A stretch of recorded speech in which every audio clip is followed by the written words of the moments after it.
Hi, I'm Paweł Spychalski, and I think a lot of you will agree with me when I say that the year 2020 is a pretty darn interesting year so far.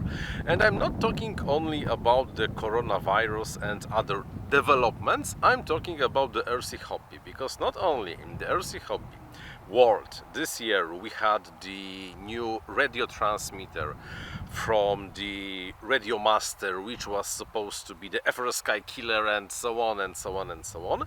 The direct competition for the Radiomaster, or rather the brand from which Radiomaster departed, the Jumper, also has something new with us. And this new thing is the Jumper T18. Exactly the T18 which I have over here.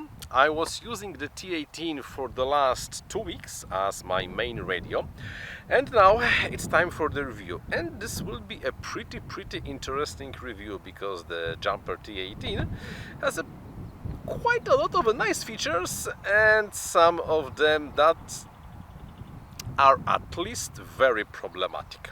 Let me change the camera angle and let's see exactly what I'm talking about.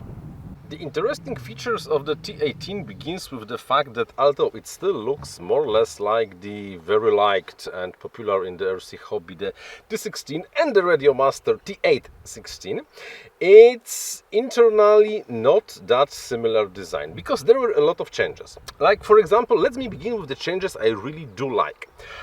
First of all, the imitation carbon fiber texture, or actually the graphics on the plastic, kind of gives the radio a nice, at least a semi-professional look. I also like what they did with the buttons, because the buttons are they're much bigger than on the original Jumper and also on the Radiomaster, and they are just nicer to be used.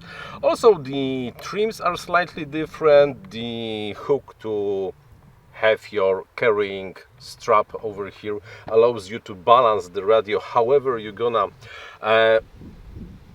weight it with the extra batteries in the bottom. And those are all extremely, maybe not extremely, pretty nice improvements and changes from the previous generations of the radios. Also, the dual power button over here, maybe originally it haven't made much sense, but allows either to left-handed and the right-handed people to easily turn the radio on and off. The speaker is big. We will talk about the speaker in the second. And the gimbals, I have to honestly say that the gimbals feel very nice. Especially if we consider the price of the whole radio, the gimbals really do work nicely. And on top of that, you also get extra springs, so you can adjust the tension not only with the springs internally, but also with the new springs. And in general, the whole radio kinda really makes sense. We can of course discuss if this is a nice radio to look at and to have it in your hands. I would have to say that, yeah, it kind of feels good, like on the Jumpers, all the Jumpers and all the Radiomaster, it feels nice. The plastic, once again, is super nice everywhere, so everything is like a-okay. However, there are, like I said, a few, let's say, challenges, or at least minor or even major problems.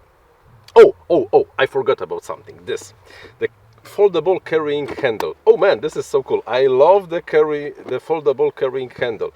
You can just flip it and this thing takes much less space in your bag, so it's a pretty nice, good thing to have with you. And also the handle is plastic, so it's not interfering with the horizontally positioned antenna. Good. Really good choice. Love the handle, super. While we are on the antenna as well, there's something that you have to know about the T18. The antenna you see over here, it's not really the antenna for the 2.4 gigahertz 4-in-1 module inside, because this thing inside does not have the 4-in-1 module. It has the 5-in-1, and in theory this thing can talk to FRSky R9 receivers, only with this small antenna, 900, let's say 900 megahertz antenna. And the 2.4 gigahertz antenna is just a PCB antennas located inside, but we will not talk about this right now. So in theory, everything is fine, everything is great, super handy radio. You can actually use without the antenna attached at all, because like I said, the external antenna is only for the 900 MHz R9 compatible mode. However, despite the nice buttons, nice LCD and nice gimbals and overall nice looks, there are at least challenges. Let me show you some of them. The first problematic thing with the Jumper T18 is what happens when you turn on the radio. Because look, okay? Can you hear this hissing sound? Switch warning. Almost every time that the speaker turns on and the OpenTX voice starts to say something, this bloody thing just starts to hiss.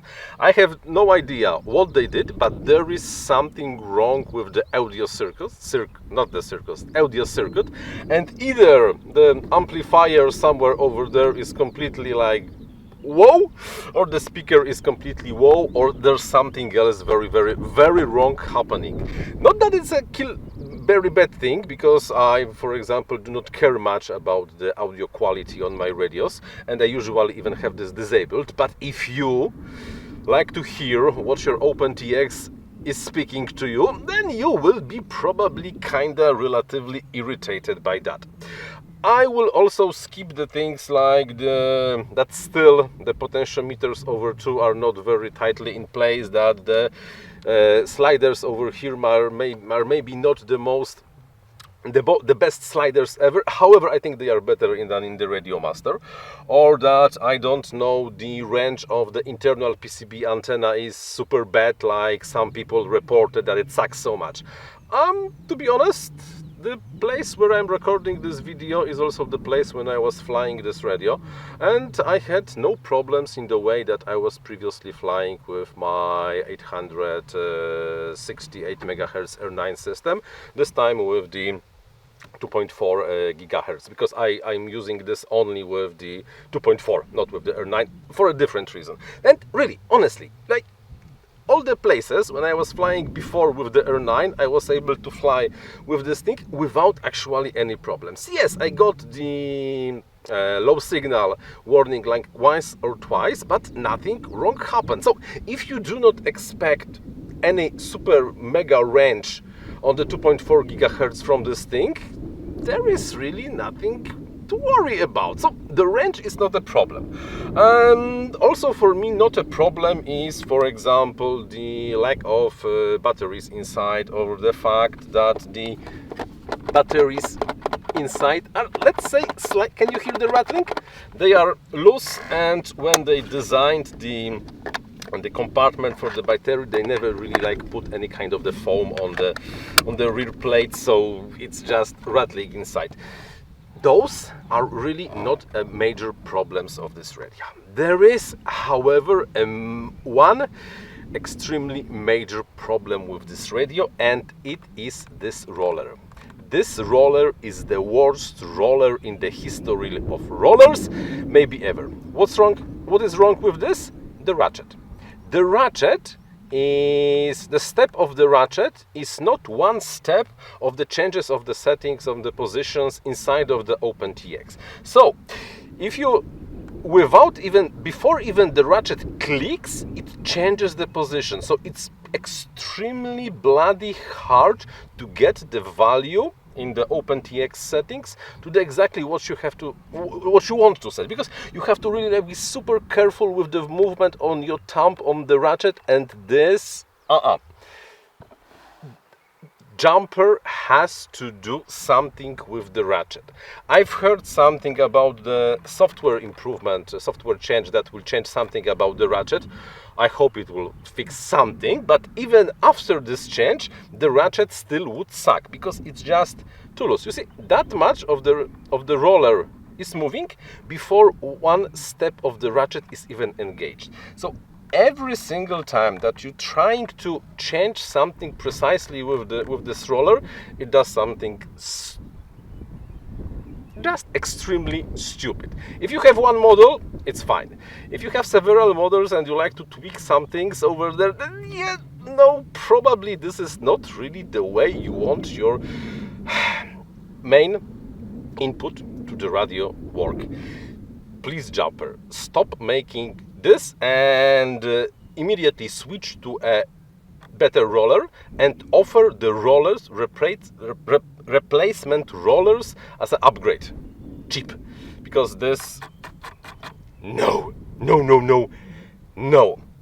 And besides that, it's the regular stuff. Besides the roller and the hissing speaker over there, I think the quality of the product is actually matching the price.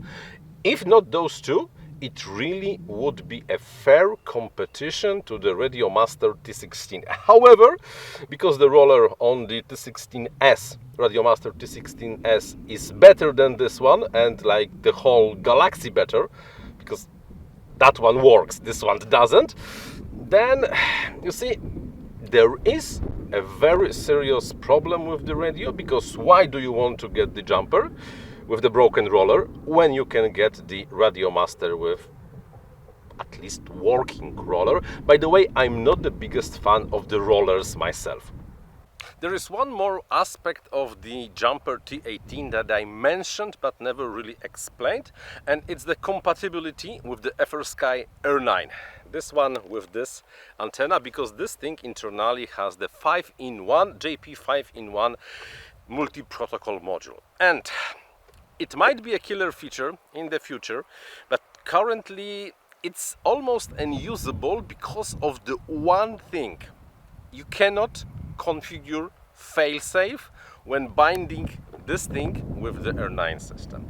So after the firmware update, probably it will make sense. Before it happened, it's something that you might be able to use in the future, but not really right now yet.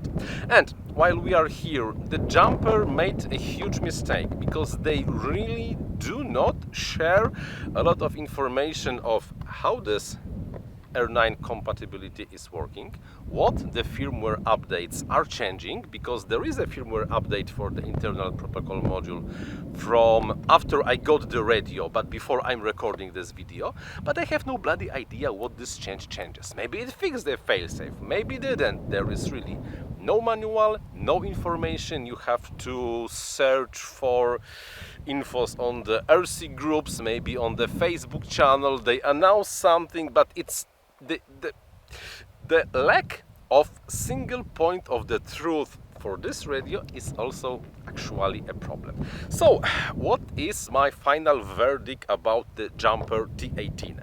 It's a radio with a very nice potential, and it's starting to wind too much. So let me take a short break. And we are back. So what's the verdict about the Jumper T18? It's a radio with the great potential that was actually wasted by the roller. Because honestly, if not the roller, this thing might not be better than the competition, but at least it would not suck. Unfortunately, because of the roller, I just don't want to use it, because lately I'm flying slightly more with the manual modes, and I really do like to change something in my OpenTX setups from time to time, and this roller makes everything so bloody irritated and complicated. I love the carrying handle, I love how this thing looks, I love the gimbals, which I think are better gimbals than the Radiomaster uses, and better gimbals even than the previous generation of the Jumper. And LCD is fine, switches are fine, the slider probably is better, it's kinda nice. Also the price is relatively fine. I don't care about the lack of, for example, of the USB-C charging. I don't care. I just take the 18650 batteries from this thing and I put it in the separate chargers, and it charges perfectly. I do not care that much about the missing or not missing compatibility with the R9 system and this lack of information. Those are things I can live with. Honestly, they are fine. They are not great, but they are fine. But the roller, I even don't care that much about the hissing speaker. But the roller, no, really, honestly. If somebody from the Jumper is watching this, please do fix the roller. And I'm afraid that only the software update that will just change the sensitivity of it, it's not enough. I really do think that the V2 has to have a completely, absolutely different roller. By the way, the teardown of the T18 will happen in some time. Also the direct comparison of how this presents internally against the Radiomaster TX16. But for today, with this consumer advice that it was a great radio with wasted potential, we're gonna end today. So thank you very much for watching. Until the next one. Bye bye.